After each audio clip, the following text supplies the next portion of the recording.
Meus irmãos, a paz do Senhor. Evangelho de Mateus, capítulo 5, nós estamos falando sobre as bem-aventuranças.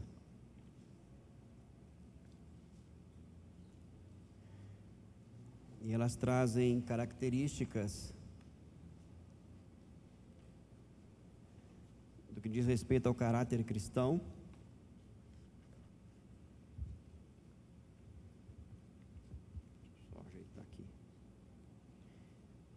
Nós começamos a falar sobre a primeira delas aí, que é justamente no versículo 3. Alguém leia para nós, Mateus capítulo 5, verso 3.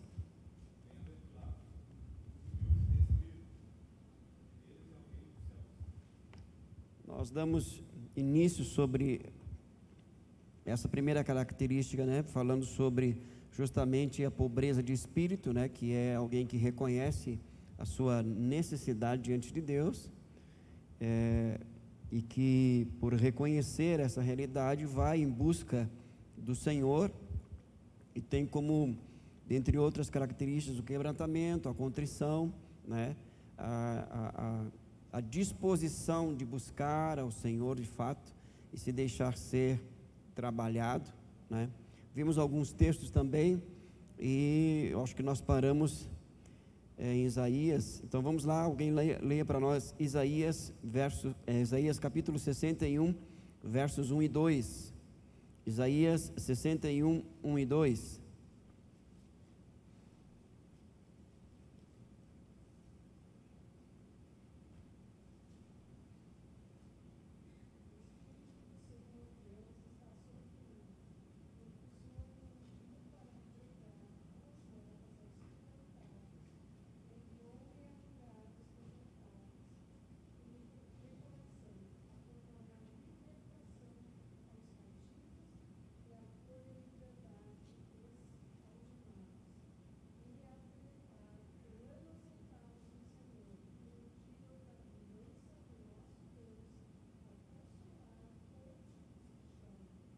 Ok, alguém abra para nós Lucas capítulo 4, versos 17 e 18. Jesus vai citar parte desse texto no início do seu ministério. Ele está na sinagoga e era de costume alguém voluntariamente se levantar e pegar um dos rolos, né, que eram os livros da época, e ler, e então alguém explicar a exposição do texto. E Jesus faz justamente isso. Lucas capítulo 4, versículos 17 e 18, pode ler.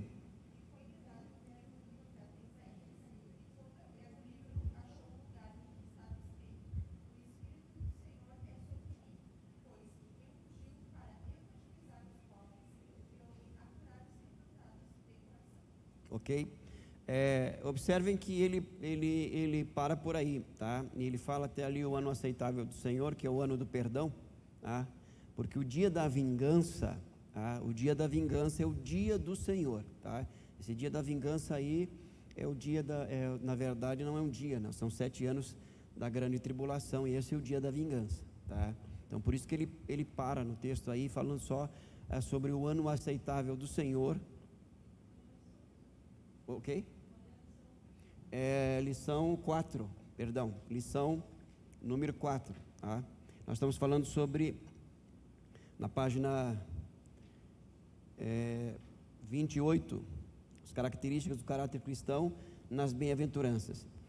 Percebam aí que Jesus fala sobre pregar aos pobres de espírito, tá? E essa é a ideia aí de pobreza espiritual. Aquela pessoa que reconhece, na verdade já falamos aqui que essa palavra pobreza ela é muito fraca, né? Porque o original grego vai trazer uma ideia de um mendigo, né? De um miserável. Tá? A ideia do grego ela é bem mais enfática nesse sentido de miséria mesmo. Alguém que não tem condições de por si mesmo se reerguer, se levantar e verdadeiramente buscar ao Senhor. Há uma necessidade de uma intervenção sobrenatural, e Deus justamente faz isso enviando Jesus Cristo. Então, essa primeira bem-aventurança, ela é justamente essa pobreza, essa miséria, né? E ela é uma realidade em todo o cidadão e cidadã do reino. Todo nascido de novo sabe que ele é pobre de espírito, ele depende de Deus, e depender de fato de verdade, irmãos, tá? E ele leva isso em consideração em todas as áreas da sua vida, em todos os seus relacionamentos, tá? Para que o orgulho, a soberba, a arrogância, a altivez, né, não o domine, porque na bem da verdade, a raiz de todo pecado é o egoísmo, né? E a força de todo pecado é o orgulho. O que é orgulho senão a independência de Deus, tá? E o pobre de espírito, ele justamente, ele se vê nessa condição. Segmentos religiosos dizem o seguinte, que nós temos que olhar para dentro de nós e buscarem dentro de nós, né, a felicidade ou coisa desse tipo. O Evangelho justamente diz o seguinte, que quando nós nos chegamos diante de Deus, Ele realmente mostra quem nós somos, e que olharmos para dentro de nós, nós só enxergamos miséria, por isso dependemos dEle. Alguma dúvida, alguma colocação em relação a essa questão? O último texto para nós refletirmos ainda sobre essa questão de humildade de espírito, Mateus capítulo 11. Deixa eu ver se é Mateus capítulo 11. Deixa eu ver se é isso aqui mesmo, porque às vezes eu anoto e...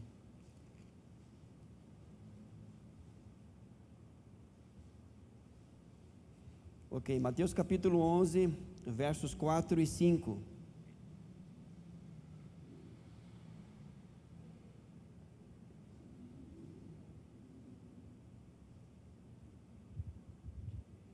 Mateus 11, versículos 4 e 5, pode ler.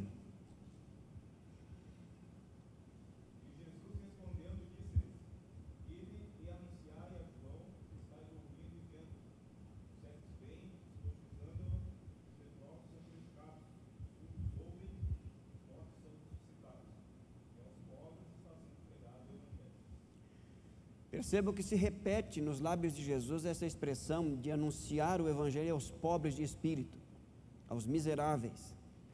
Isto significa, irmãos, que é dessa forma que Deus nos vê longe dEle.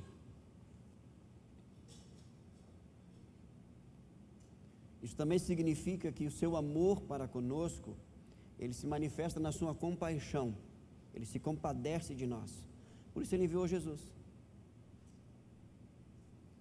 Então aqui uma necessidade de um equilíbrio em relação ao pensarmos a respeito de nós mesmos do ponto de vista divino, tá? Porque ao mesmo tempo que Deus nos vê como miseráveis, porque a miséria está justamente em nós estarmos longe dEle, por outro lado, o seu amor se revela na sua compaixão e Ele tomar a iniciativa de nos buscar. Entenda o seguinte: se hoje você está salvo em Cristo Jesus, não foi você que buscou a Deus, foi Deus que te buscou, e você respondeu essa resposta, a essa busca de Deus. Deus sempre toma a iniciativa em favor dos pobres de espírito. É Ele que tomou a iniciativa, foi Ele que enviou Jesus. Isso está desde o início do relato bíblico, porque por exemplo, você vê no Gênesis, no capítulo 3, quando Adão e Eva pecam, né? Quem toma a iniciativa? O que eles fizeram? Eles pecaram e se esconderam de Deus. O que Deus fez? Foi até eles. E é assim que Deus faz. Ele vem até nós. E Ele veio até nós por meio de Jesus Cristo. Amém? Muito bem. Entenda o seguinte, que essas bem-aventuranças é uma sequência de entendimento, de raciocínio, tá? De linha de pensamento. Volte lá, Mateus capítulo 5, a primeira bem-aventurança é justamente a pobreza de espírito, o que vai gerar consequentemente um quebrantamento, uma contrição, um coração não empedernido, não endurecido, não orgulhoso, muito pelo contrário, um coração quebrantado. Se não, vejamos aí em Mateus capítulo 5, o verso 4, pode ler.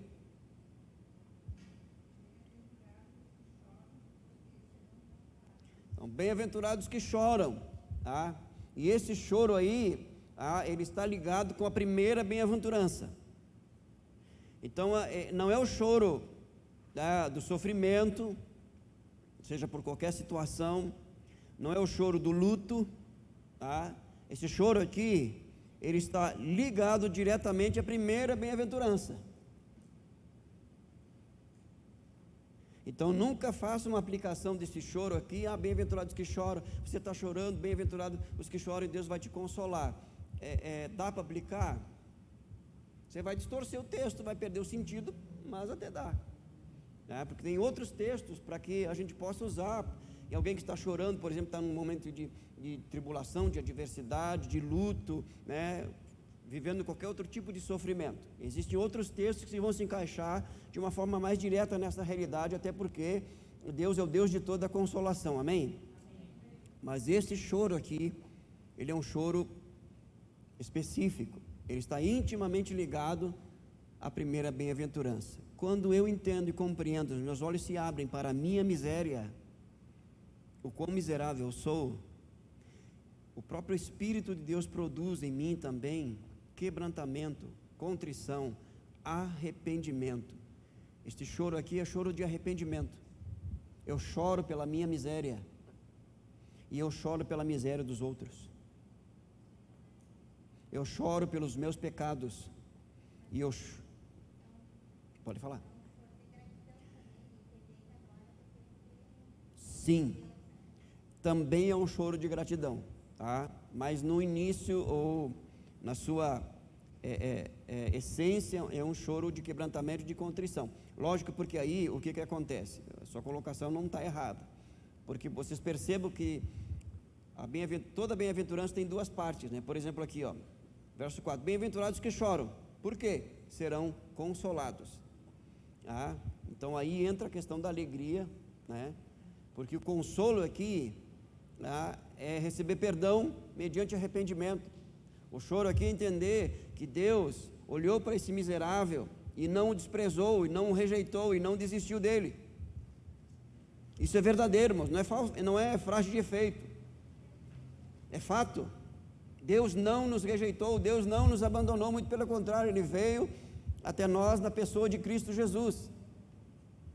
E agora nós vamos desenvolver essa segunda bem-aventurança. Nós vamos ver aqui que toda vez que nós vamos a Deus em arrependimento, Ele nos perdoa.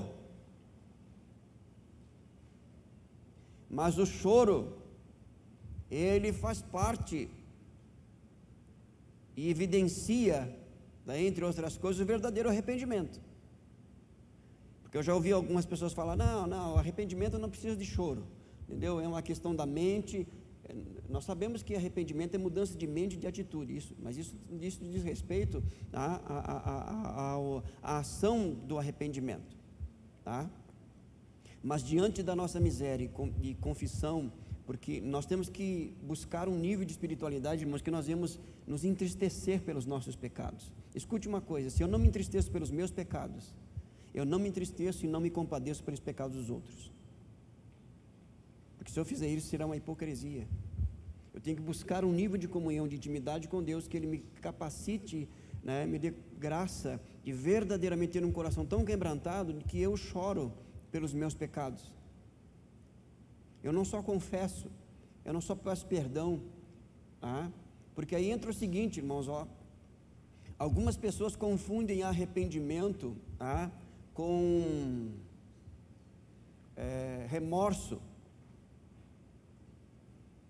As pessoas sentem remorso porque elas choram e lamentam pela consequência do erro que elas cometeram, e elas têm medo da consequência. Isso é remorso.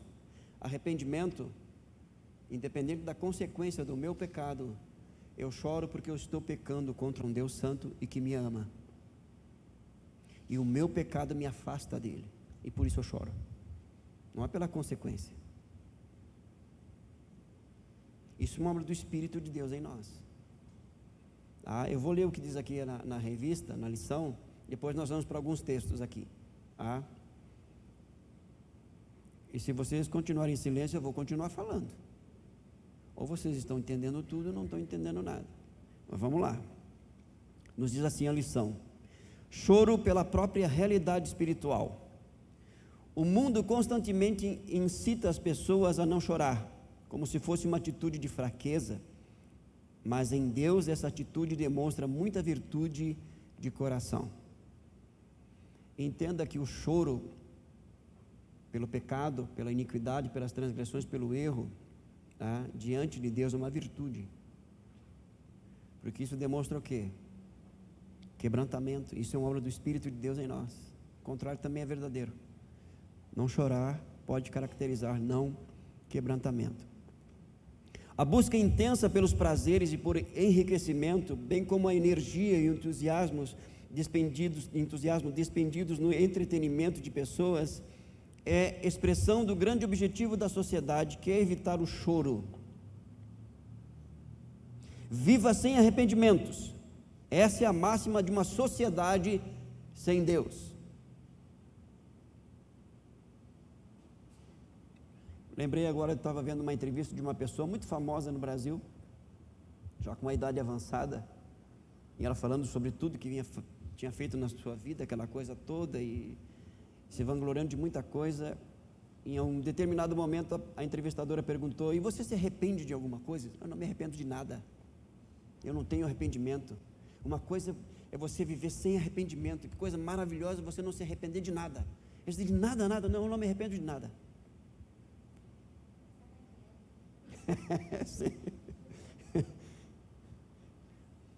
Quando um servo de Cristo confronta a própria vida com a santidade de Deus, percebe quão miserável é, a ponto de faltar esperança de mudar por meios naturais ou por virtudes de si mesmo. O choro desse texto é uma tristeza piedosa, que faz o coração chorar pelo pecado e pela natureza pecaminosa. Jesus elogiou aqueles que choram em seu espírito, e esses, esclarece o Senhor, são muito felizes. Esse choro não é aquele choro que acontece por coisas naturais, morte, crise familiar, etc. É, na verdade, um profundo lamento pelos próprios pecados e falhas. Isso desperta na pessoa uma grande virtude cristã. Aquele que é cristão verdadeiro e que chora por sua natureza pecaminosa, também chora pelos pecados da sociedade. O mal que age no mundo lhe incomoda profundamente. Ao contrário do que se pensa, o homem que chora em seu espírito é muito feliz, pois é o homem que é capaz de arrepender-se e que tem o Espírito Santo trabalhando nele. Ninguém pode conhecer a Cristo como Salvador e Redentor sem lamentar-se profundamente no seu coração. Somos consolados em todo esse processo, pois essa é a promessa de Jesus aos que choram. A primeira consolação recebida é o perdão dos pecados, pelo arrependimento e pela crença na obra redentora de Cristo. Após isso, recebemos a segunda consolação, que é a comunhão com os santos, que terá a sua plenitude na vida eterna prometida aos que creem. Bom, você já entende que esse choro aqui é um choro de arrependimento, é um choro do quebrantamento, é um choro da contrição, e não só pelos seus próprios pecados, mas também dos outros. E aí nós vamos trabalhar essa questão. Nós vamos entrar em alguns textos aqui que eu vou pedir muito a sua atenção. Vai mexer um pouquinho com a sua estrutura, mas faz parte do processo. Amém? O amém já. Joel capítulo 2, livro do profeta Joel capítulo 2, versos 12 e 13. Alguém leia para nós? Joel capítulo 2, versículos 12 e 13.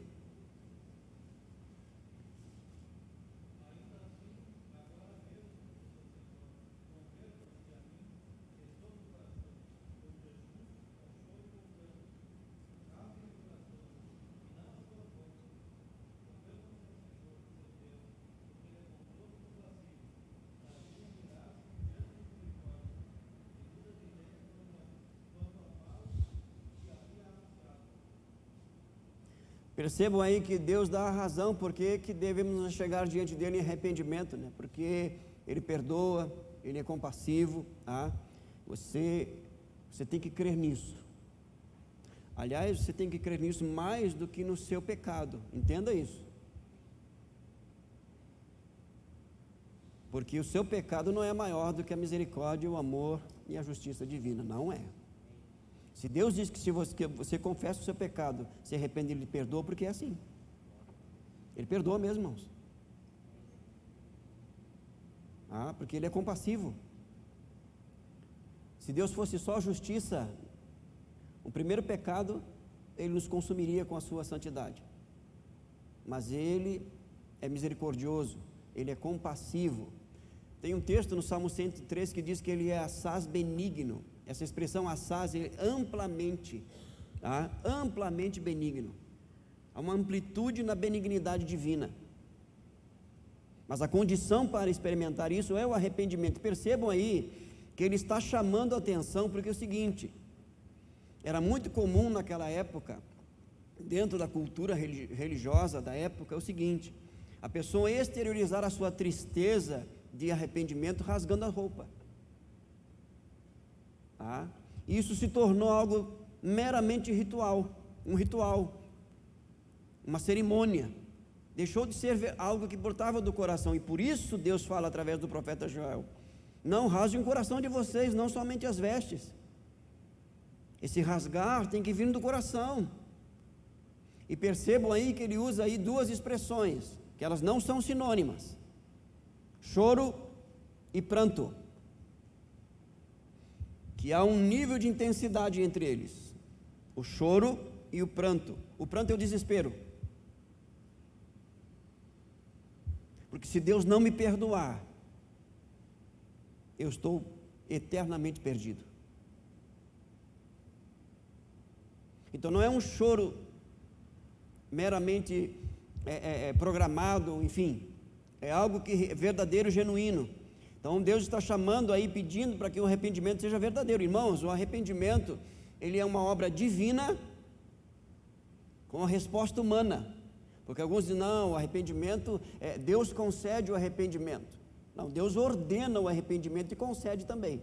E se Ele ordena, se é mandamento, e é mandamento, isso também significa que não é somente uma ação divina, é uma resposta minha, é algo voluntário, é uma decisão, diante do que eu estou ouvindo, que Deus está falando. E nesse texto aí, Ele está chamando o povo ao arrependimento, porque mais em seguida ele vai falar da promessa do derramamento do Espírito. Então, como preparar o caminho para o derramamento do Espírito? Como eu vou me preparar para a promessa do derramamento do Espírito? Então, é arrependimento. Eu vou rasgar o meu coração, eu vou me converter de fato e de verdade ao Senhor, com choro, com pranto, com jejum. Porque uma das funções do jejum é aumentar a nossa sensibilidade para com o pecado e para com a santidade divina.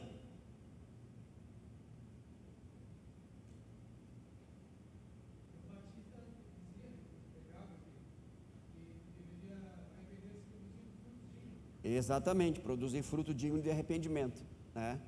Quer dizer, demonstrar realmente com as suas atitudes que houve arrependimento. Porque arrependimento não é só uma declaração, muito bem colocado pelo Edgar ali. Mas as pessoas fazem as coisas: você está arrependido? Não, eu estou arrependido, mas continua numa atitude, numa posição de pecado, de iniquidade, mas diz que se arrependeu e que Deus perdoou. Entenda o seguinte: pecado perdoado é pecado confessado, abandonado. Essa é a condição, irmãos. Eu digo isso com dor no coração, né? E graças a Deus hoje com menos indignação, porque já fui mais indignado em relação a isso. Há muitos aí anunciando, prometendo perdão de Deus sem arrependimento, irmãos. Não existe isso. Se nós não nos arrependermos, Deus não nos perdoa, irmãos. Porque isso faz parte do caráter divino, a sua justiça. Ele não é injusto, a balança dele não é injusta, irmãos. Mas se eu me arrepender, Ele me perdoa. Ele me perdoa. Então o arrependimento tem que ter essa característica, tem que ter, na verdade, esses atributos de um coração que se volta totalmente para Deus e que confessa o pecado. Há um outro texto aqui, 2 Coríntios capítulo 7, 2 Coríntios capítulo 7, versículo 9 e 10. Alguém pode ler para nós? 2 Coríntios capítulo 7, versículos 9 e 10.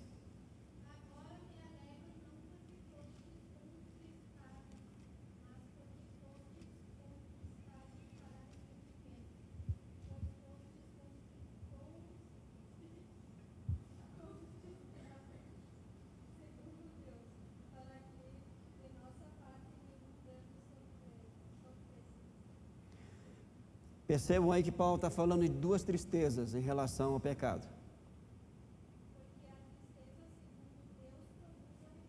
Isso.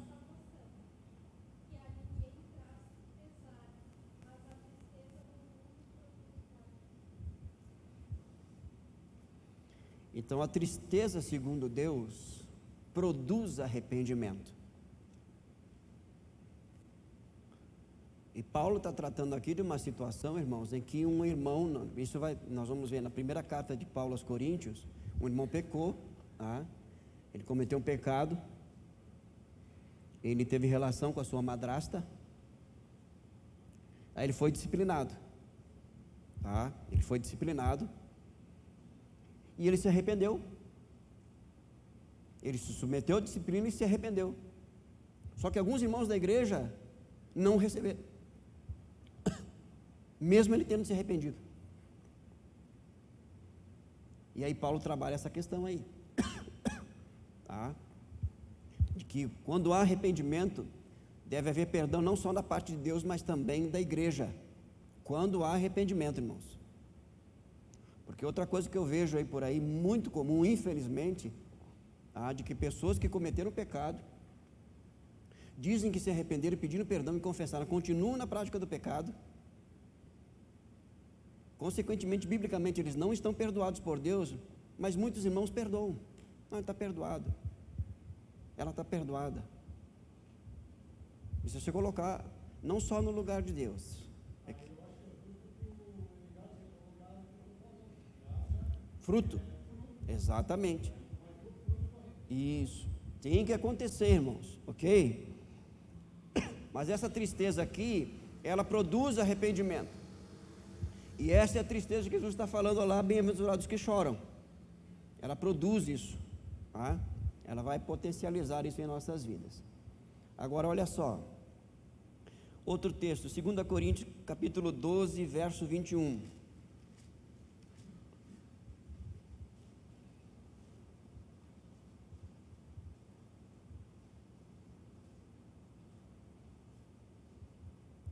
Pode? Isso.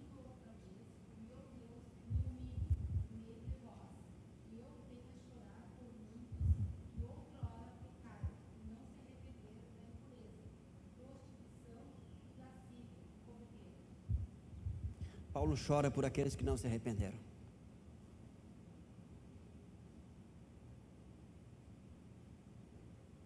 Esse é o segundo aspecto dessa bem-aventurança.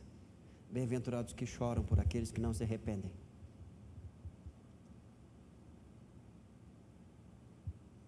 E olha só como isso é sério, irmãos. Eu vou ler um texto para vocês aqui, quero que vocês acompanhem comigo. Porque Paulo chama a atenção da igreja de Corinto justamente por uma atitude errada nesse sentido. Quer ver? Vamos lá para 1 Coríntios capítulo 5, grande será o teu galardão.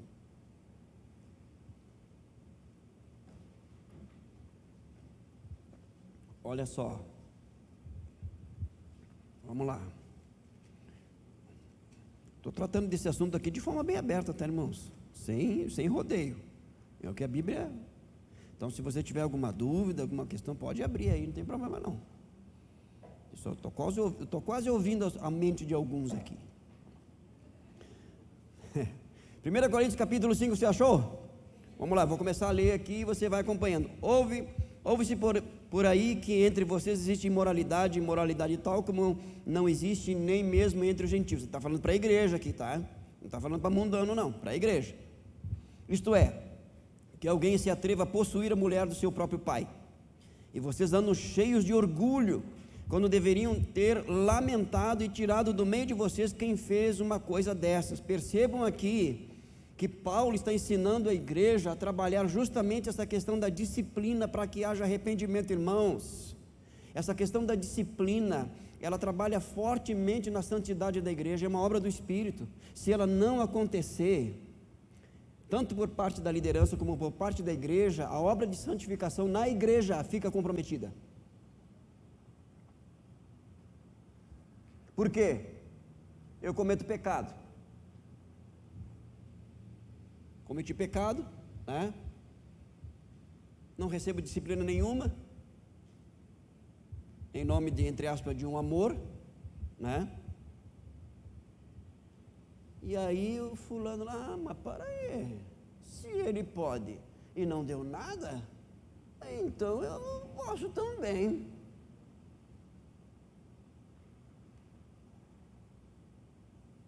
Vai descambar. A disciplina na questão de pecado é uma das maneiras do Espírito de Deus santificar a igreja e travar o avanço do pecado na mesma. Traz temor. A disciplina bíblica, né, irmãos? Eu estou instigando vocês. E Paulo aqui lamenta porque a igreja não chora. O camarada foi lá, teve relação com a madrasta, ninguém chorou, ninguém lamentou.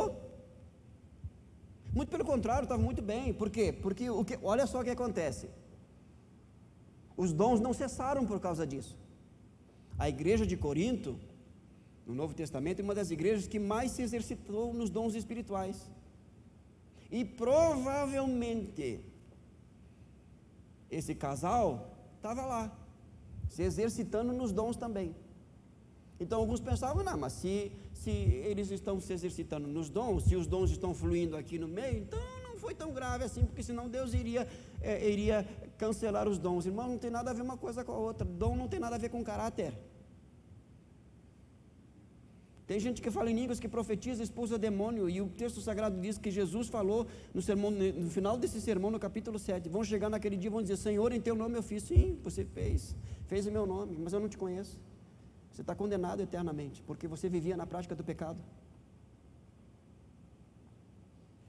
Então não tem nada a ver, o fluir dos dons não significa necessariamente aprovação divina. A aprovação divina está intimamente ligada à santidade da igreja, não o seu exercício nos ministérios e nos dons. Isso é outra coisa. Então ninguém lamentou, ninguém chorou pelo pecado dos dois irmãos lá.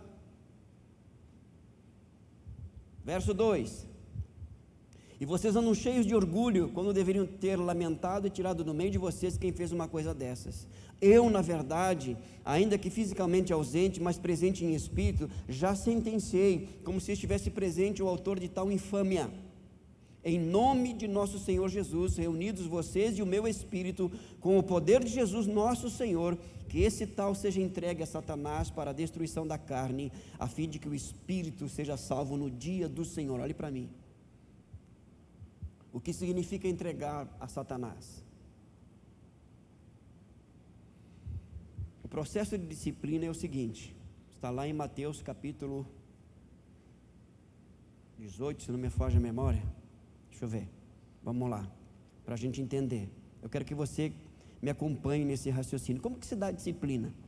Porque para chegar nesse ponto aqui de entregar para Satanás, não é uma coisa simples assim, o camarada pecou e entrega ele para Satanás. Não funciona assim. Olha só, isso aqui, Mateus 18, a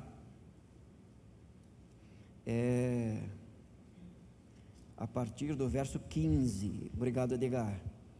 Acompanhe a leitura aí, porque esse é o processo normal da disciplina, de alguém que peca, para que haja arrependimento, ok? Se o seu irmão pecar contra você, vai e repreenda-o em particular, não exponha ele, vai em particular. Se ele ouvir, você ganhou seu irmão. pediu perdão, acertou ali, está tudo resolvido, beleza. Mas, se não ouvir, leve ainda com você uma ou duas pessoas, para que pelo depoimento de 2 ou 3 testemunhas, toda a questão seja decidida. Perceba que a coisa vai tomando, tá? Aqui é uma linha de raciocínio. Foi lá, tentou acertar, não, então vai tentar de novo. Por quê? Tudo isso é uma tentativa de gerar o quê? Arrependimento. Irmãos, isso aqui é ação de amor. O contrário disso é não amar. O contrário disso é o seguinte: pecou, vai. Isso aqui é amor. Isso aqui é tentativa de resgatar. Só faz isso quem ama.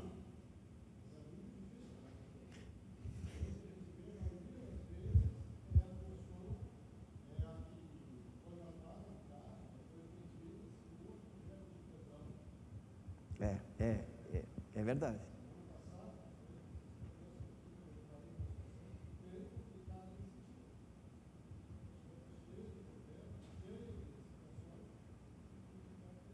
Não, perdão. Estão acompanhando o raciocínio aí? Olha só, verso 17: e se ele recusar ouvir essas pessoas, expõe o assunto à igreja. Por que a igreja?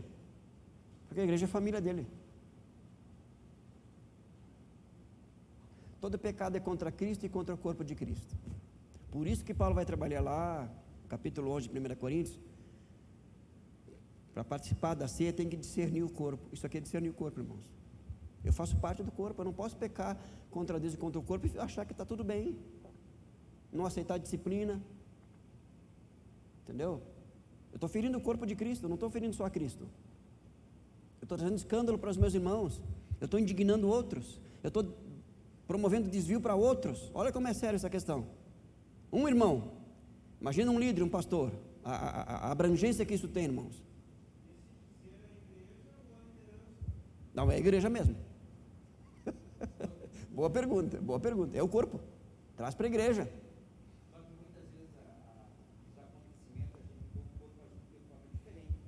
Tá, aí eu trabalhar no corpo na maturidade, exatamente, aquilo que o César colocou. Irmãos, esse é o ideal, entendeu? E agora nós estamos tentando trazer isso para a vida real. Eu quero que vocês entendam o seguinte, que na disciplina de um irmão da igreja, dentro do possível, a igreja tem que trabalhar junto com o ministério pastoral e o presbitério. Porque o ministério pastoral e o presbitério nessa questão não é um tribunal. É um lugar da graça, visando o arrependimento daquele que pecou. Por isso que aqui nós constantemente estamos dizendo, irmãos, nós não trabalhamos com boatos, nós trabalhamos com fatos. Se chegar a nós fatos, nós vamos agir segundo a palavra. Mas se for só boatos, eu vi, eu falei, alguém falou, não, mas eu estou só dizendo. Não rola. Não rola, porque isso é seríssimo, ainda mais nos dias de hoje. Deixa eu ver, 8 aqui, uns 13 anos atrás, estava auxiliando numa outra igreja lá em São Paulo, uma das nossas igrejas em São Paulo, e teve uma situação, olha como é sério. Chegou para nós, Ministério Pastoral, a denúncia de que uma irmã, que fazia parte de um dos ministérios da igreja, estava cometendo adultério com outro irmão da igreja. Chegou para nós. E ela essa irmã soube que esse assunto tinha chegado para nós. E ela pediu uma reunião com o pastor da igreja, com os demais pastores. Eu digo, ela vai vir confessar. Nós estamos na reunião, ela chega, ele disse, eu só vou dizer uma coisa para vocês. Ela nem sentou. Se vocês não provarem o que falaram para vocês, eu coloco vocês na justiça. E saiu. Então a nossa situação, irmãos, não é uma coisa simples. Vamos lá tratar e vamos. Olha a importância das testemunhas aqui, não falou mesmo, eu vi, estou aqui para confirmar. É diferente do fofoqueiro.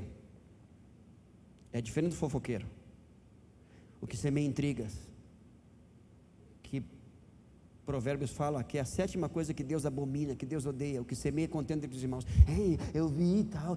Não, mas só para, né? Só para. Cuidado com esse tipo de pessoa. Porque se faz com o outro, vai fazer com você também. A pessoa que teme a Deus, irmãos, e que ama o corpo de Cristo, ela vai na fonte. Ela vai falar para quem pode resolver. Ela vai fazer isso em amor. Exatamente, ela vai na fonte. Ela vai na fonte, ela vai falar para a pessoa. Entendeu? Porque primeiramente tem que falar para a pessoa. Entendeu? Esse é o caminho, vai falar para a pessoa primeiro. Entendeu? Agora vocês estão começando a participar, é isso aí.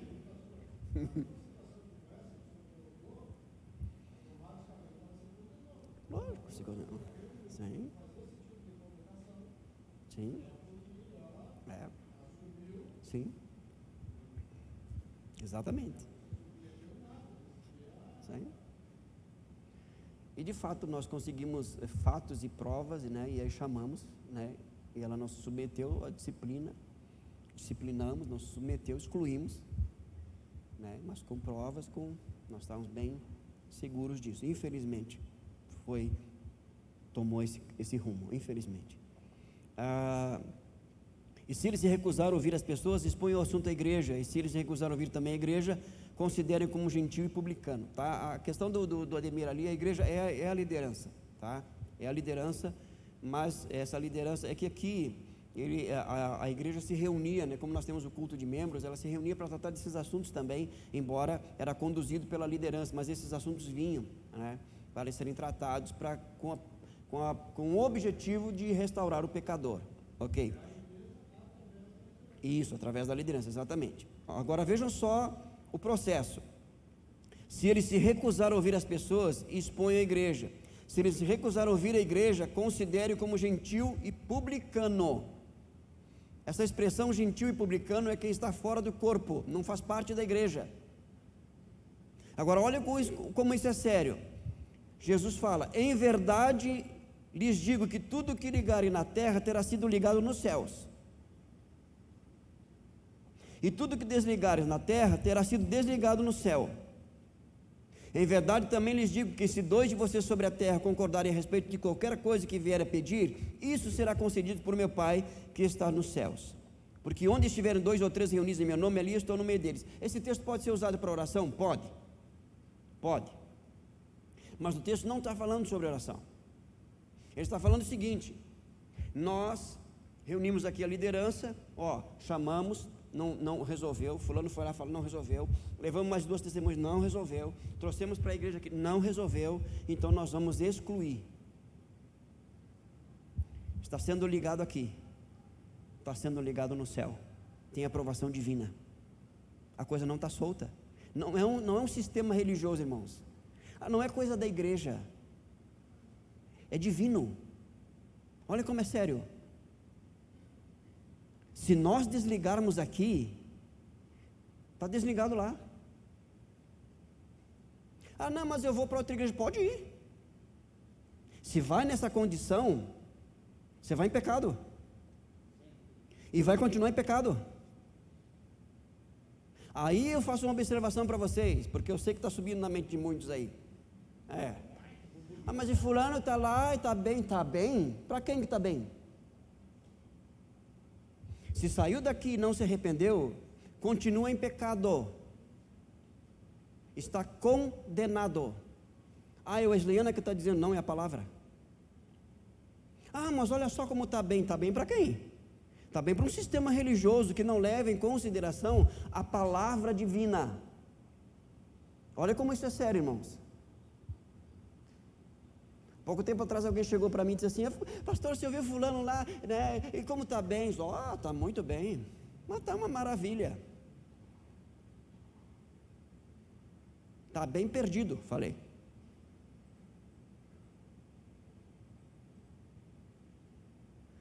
Vocês acham que eu vou perdoar o que Deus não perdoa, irmãos? É ruim, hein?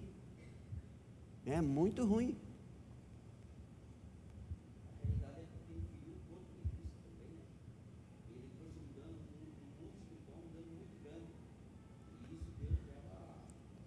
Olha como é sério. Aí a gente volta lá para... Entenderam aí o processo?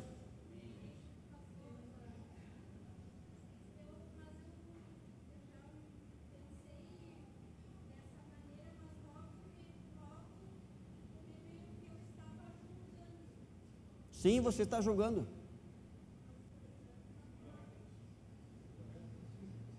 Você está julgando. Porque é certo julgar. Aliás, não é só certo. Perdoar também. Meu tempo está terminando já, porque as crianças já estão aí. Ah, tá. Ok. Tá. Isso.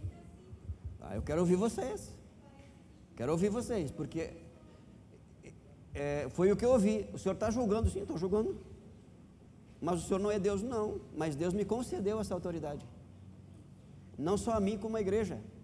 Ah, mas e como é que fica aquele texto lá que Jesus fala, não julgueis para que... Aquele texto lá é outra coisa. Aquilo ali é um julgamento sem conhecimento de causa. Aquilo ali é um julgamento que eu estou julgando o irmão escondendo o meu pecado. É outra coisa. Já já a gente vai ver aqui em 1 Coríntios, por que Paulo chama a atenção da igreja? Porque a igreja não disciplinou. Porque a responsabilidade da igreja, isso é falta de amor. E para que a gente faça isso, nós temos que julgar. Sabe o que significa a palavra julgar? Discernir. Não é condenar. Porque condenar é uma questão final. Isso é uma questão divina. Irmãos, a igreja vai julgar os próprios anjos. Por isso que isso requer maturidade. Nós precisamos tratar desses assuntos de forma aberta, à luz da palavra de Deus, sem qualquer problema nenhum. E repito aqui, irmãos, não fazer isso é não amar. Você quer que a pessoa se perca? Você quer que a pessoa não volte mais, ou que volte e continue errado? Não faça isso.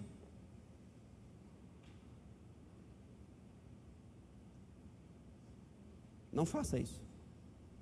É como alguém chegou para mim e disse, não, mas hoje eu estou bem. Olha só, não aconteceu nada. Sim, não aconteceu nada porque justamente o que Deus tem para ti não é agora, é no final. É simples assim. Ah, mas eu não recebi disciplina nenhuma. Deus só disciplina filho. Bastardo ele não disciplina. Bastardo ele chama para conversão, é outra coisa. Ah, pastor, como o senhor é duro. Irmãos, isso é amor. É levar a sério o chamado ao arrependimento. Irmão, não é brincadeira. Nós estamos lidando com a eternidade. Não é mudança de situação, de relacionamento, de trabalho. Não, é eternidade, irmãos. Quando eu chamei uma das pessoas, eu disse, se você continuar nessa situação, e você der o passo que você pretende dar, você vai cometer pecado para a morte. O que é pecado para a morte? É continuar no pecado. E não tem mais. Aí a Bíblia diz, por isso eu digo que não orem. Não orem para esses que cometem o pecado para a morte. O que é pecado para a morte? O camarada pecou, chama ele ao arrependimento, ele não se arrepende, ele continua no pecado. E não somente isso, ele avança na condição de pecado. Ele comete pecado para a morte. Ele não se arrepende.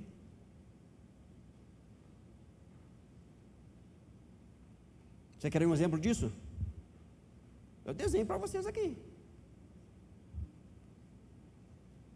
Há um tempo atrás, uma pessoa que não era da igreja, vou dar um exemplo para você, chegou para mim e disse assim, pastor, é o seguinte, minha esposa isso, tirou do diabo e colocou na esposa. Ah, bem, tá, e o que você vai fazer? Estou me separando dela. Ah, está se separando dela. Só uma pergunta, ela cometeu adultério? Não. Então tá bom, então é o seguinte, se você se separar dela, você está expondo ela ao adultério.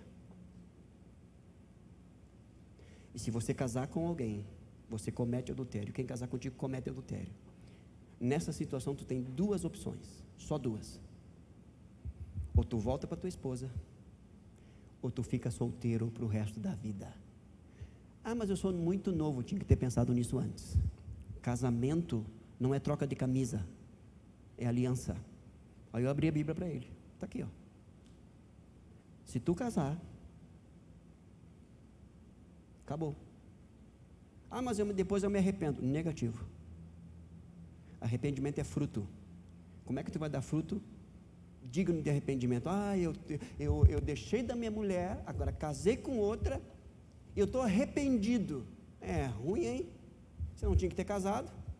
E se casou, levou outra a cometer adultério também. É simples assim, irmãos.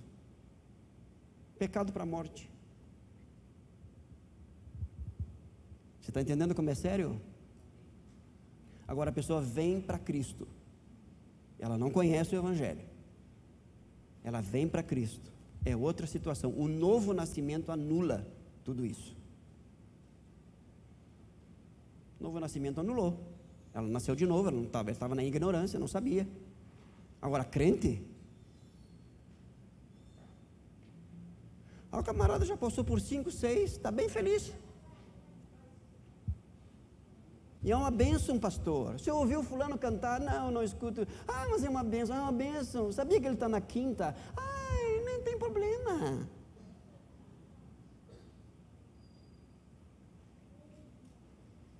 Você vai ver, não tem problema. O problemão que é, amigo, só a misericórdia. Irmãos, eu estou falando isso, eu estou tremendo aqui, irmãos. A coisa não é simples assim. Eu resolvo. Não tem jeitinho brasileiro para essas coisas, irmãos, não tem. E Deus leva a sério, muito a sério, e Ele não muda. Ah, sabe o que a pessoa me disse? Mas Deus, na sua infinita misericórdia e no seu grande amor, você acha que a misericórdia e o amor de Deus anula a sua justiça? É ruim? Deus não é bipolar? Não, irmãos, não é claro, é direto. Entendeu? É tipo Jeremias assim, a minha palavra é como o martelo que esmiuça a penha. Porque o propósito é gerar arrependimento. Você vai gerar arrependimento. Ah, não, é verdade. A misericórdia do Senhor se renova, né? O único pecado que Deus é o pecado imperdoável. Isso não é pecado imperdoável, irmãos. Pecado que Deus não perdoa. Pecado não confessado e não abandonado. Deus não perdoa. Pessoas que continuam no pecado. Olha o que o texto bíblico diz. Aquele que encobre as suas transgressões jamais prosperará. O que confessa e deixa alcançará misericórdia. Confessou, mas não deixou. Alcançou misericórdia? Não. Deus deixou de amar? Não. Mas vai para o inferno mesmo sendo amado por Deus. É simples assim, irmãos. E eu peço pelo amor de Deus que você pense nisso, reflita nisso, vá para a palavra e ore, para que o Espírito de Deus convença você dessa verdade. Não sou eu que tenho que convencer você, não. Porque hoje é tudo em nome do amor, da misericórdia. É um Deus assim, ó, que abraça todo mundo. Vem do jeito que você está e continua do jeito que está, porque esse é o amor. Não, na Bíblia não. O amor de Deus é santo.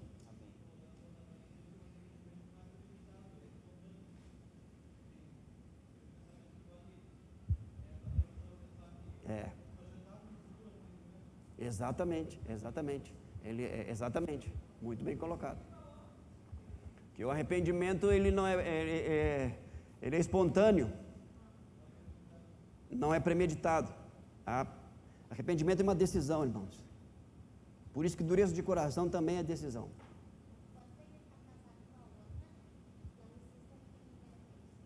Sim. Não existe arrependimento. Vive em pecado. Vive em pecado. Isso para cristão, tá, irmão? Não cristão, quando ele vem numa condição como essa, tá? O novo nascimento anula. Ok? Deu para entender isso, irmãos?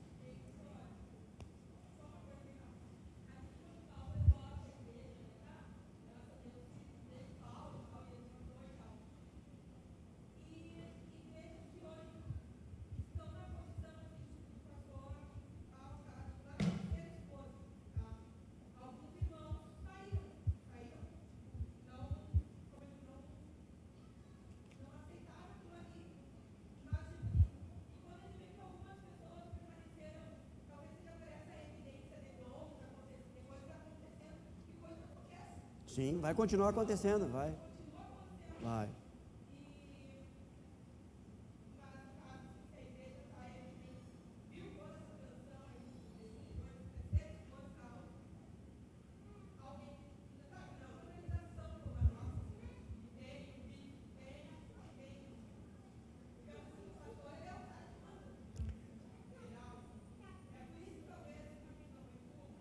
Exato.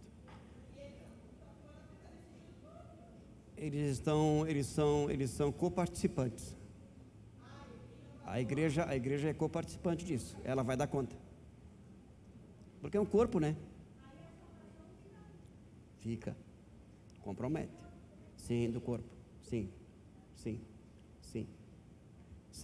Com certeza. Bom, meu tempo terminou, mas na próxima terça, se Deus permitir, a gente vai voltar nesse texto aqui. A gente vai trabalhando um pouco mais, tá? Não se assuste. Qualquer dúvida, vá para a oração. Se você não aceita, não tem problema nenhum, vá para a oração, pega a sua palavra, a Bíblia, Espírito Santo, não concordo, não aceito, acho isso, aquilo, assado, cozido, fala para Deus, me mostra, abre os meus olhos, porque tem que ser uma obra do Espírito de Deus na sua vida e não meramente algo que fora, embora nós estamos comprometidos com a palavra de Deus, amém? E outras dúvidas que podem surgir no processo, ok? É importante porque a sua dúvida, na verdade, quando ela é exposta, ela, na verdade, é um instrumento do Espírito de Deus para a gente aprofundar mais o assunto, trazer mais nitidez, mais clareza sobre o mesmo, amém, irmãos? Vamos orar? Feche os seus olhos. Após a oração, você que trouxe a sua oferta, você poderá colocar no gasofilaço. Pai, são dias difíceis, são dias trabalhosos, o ministério da iniquidade opera, mas também são dias de derramamento do Espírito, Senhor, e o Espírito é o Espírito da verdade.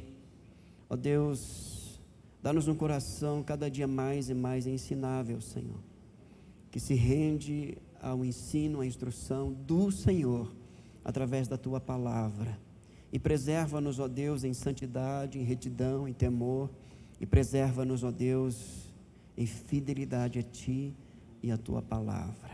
Nós te rogamos isto para o louvor da Tua glória, meu Deus, que esta bem-aventurança de chorar pela nossa miséria, de chorar pelos nossos pecados, pela miséria dos outros, por aqueles que não se arrependeram, a cada dia se evidencia em nossas vidas, ó Deus, e isto para a glória do Teu nome. Nós te damos graças por este tempo, te damos graças pelo Teu Espírito trazer a Tua palavra a todos nós, e assim como o Senhor nos trouxe, leva-nos para os nossos lares, dá-nos uma noite de descanso e continuar de semana debaixo da Tua graça.